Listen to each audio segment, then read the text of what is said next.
Greetings, planty people, and welcome back to my jungle.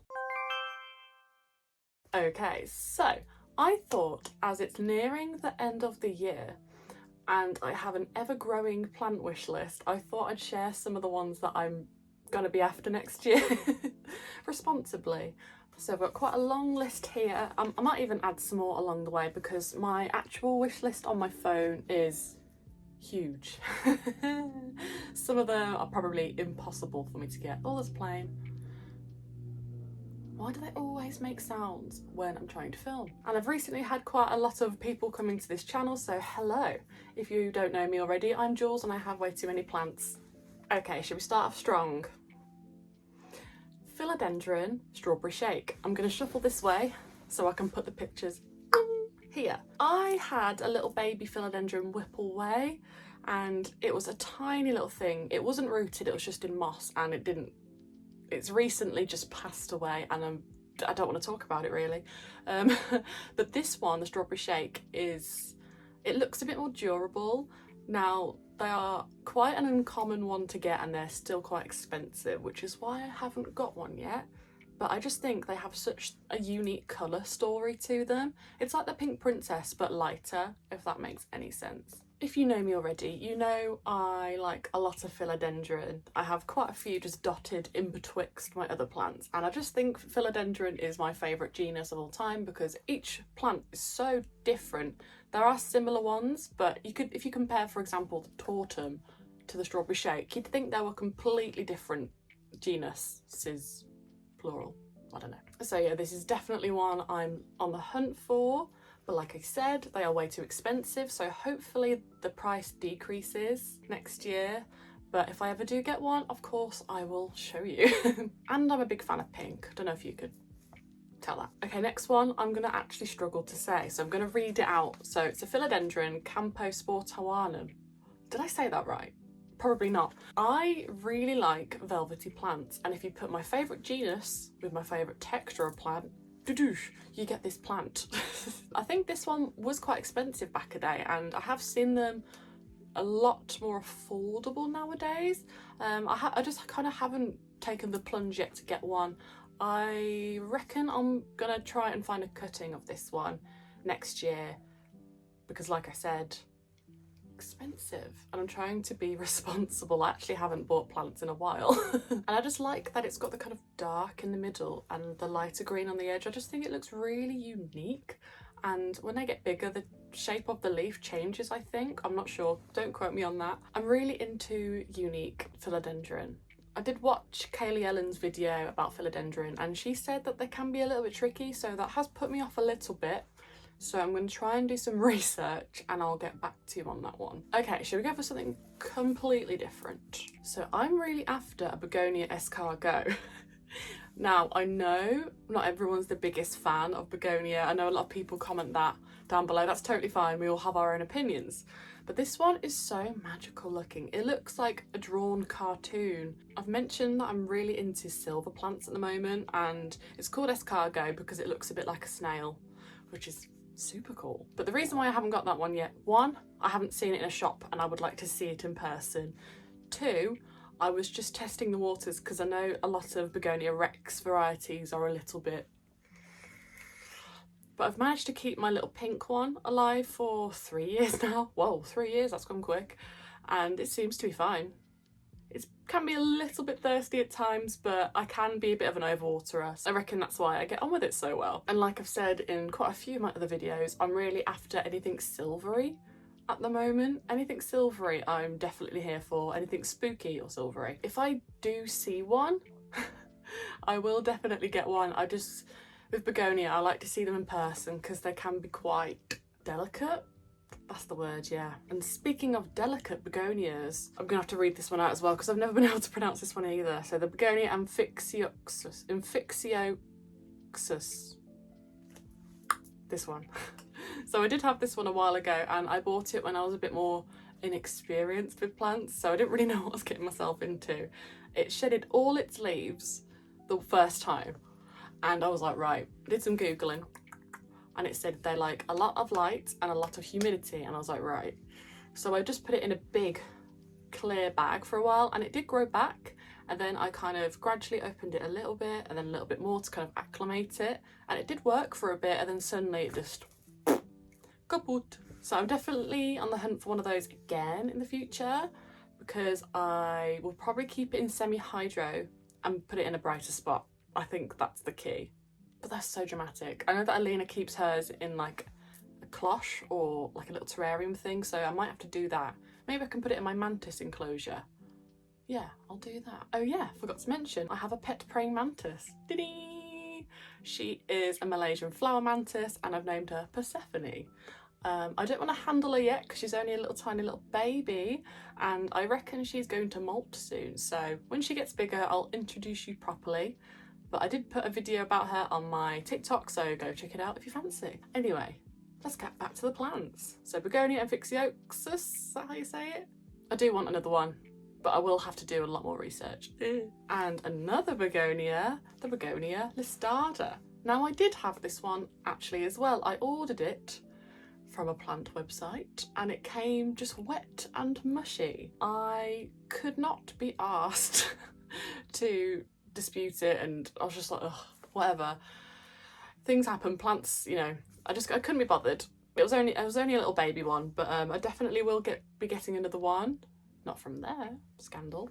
But yes, I just really like weird looking plants, and I really like the stripe that goes down the middle. It looks a little bit like the Syngonium wendlandii, but it's got the yellow instead of the white, and it's a little bit thicker and hairier.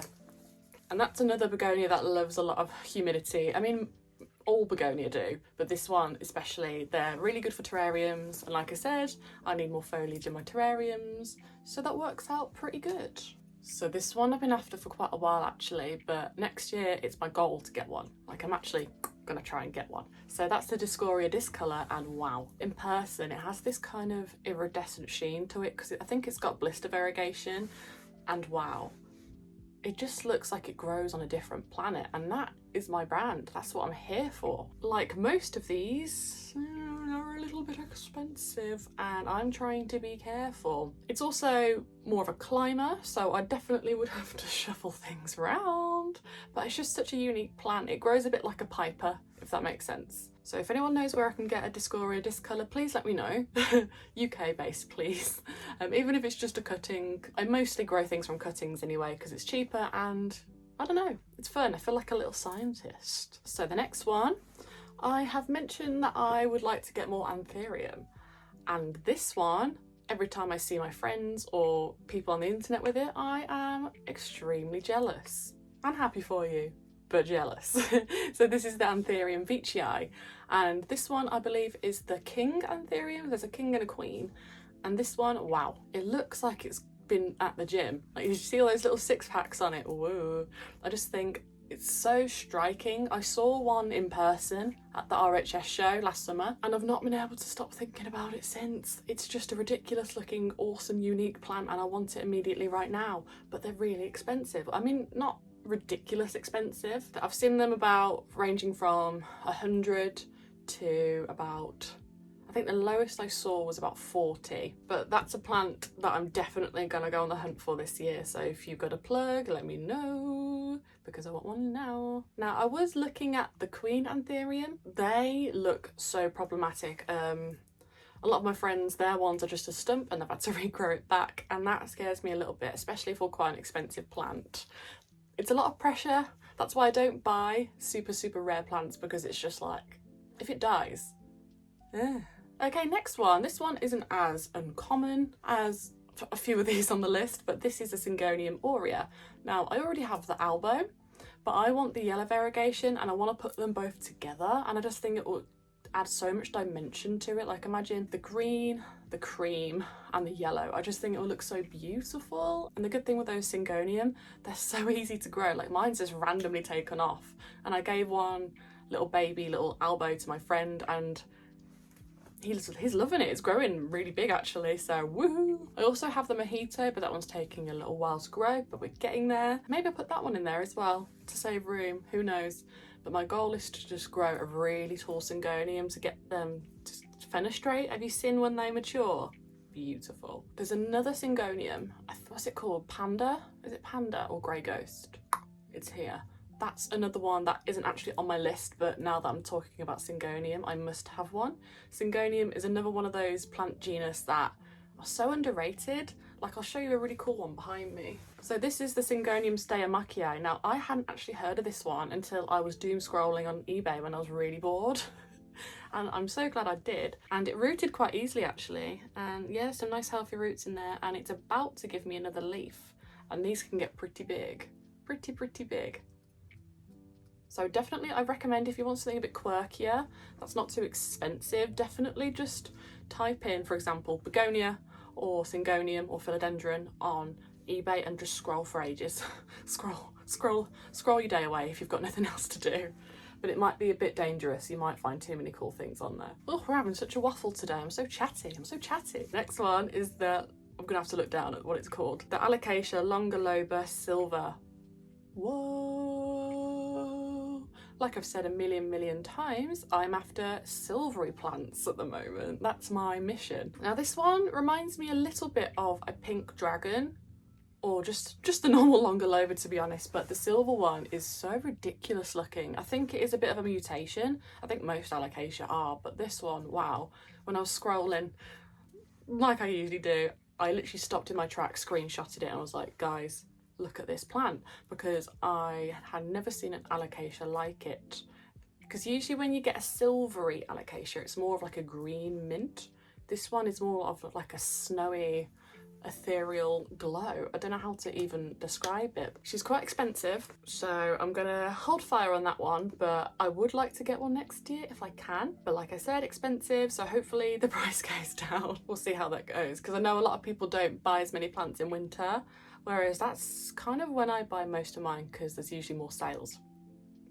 Little tip for you there. And last but not least is the Philodendron Florida Beauty. Now Alina did give me a cutting of it, but it's not happy. It's currently a stick. It's not rotted, but it's in my prop box and it just hasn't done anything. It started to grow a bit of a shoot, but there's no roots, so I've been keeping an eye on it. It might randomly root one day, but I don't have the best feeling, so fingers crossed. But I just really want one. They're so pretty. I have the normal Florida and I have the Ghost. I just want the Florida Beauty as well. I just think it'll be a nice little family, little trio. I think that's everything for now. Maybe I'll do another video soon of a part 2, because the list is ever growing. Because all my friends keep showing me really cool plants and it makes me want them all, to be honest with you. Plants are very addictive, I'll tell you that. Right, so let me know what's on your wish list, and if you have any of these on your wish list, and maybe we can kind of give each other some inspo. And let me know if you've had any of these before and what your experience is, so you can give me a little heads up if they're a nightmare waiting to happen. I have all my social medias down below, and if you want 10% off Grow Gang, if you want yourself a fancy grow light, because now it's winter, it's dark, and you want to treat your plants, 10% down there, the link's down there. I hope you've enjoyed this video, and I'll see you in the next one. Have a lovely day, whatever it is, wherever you are. Bye bye.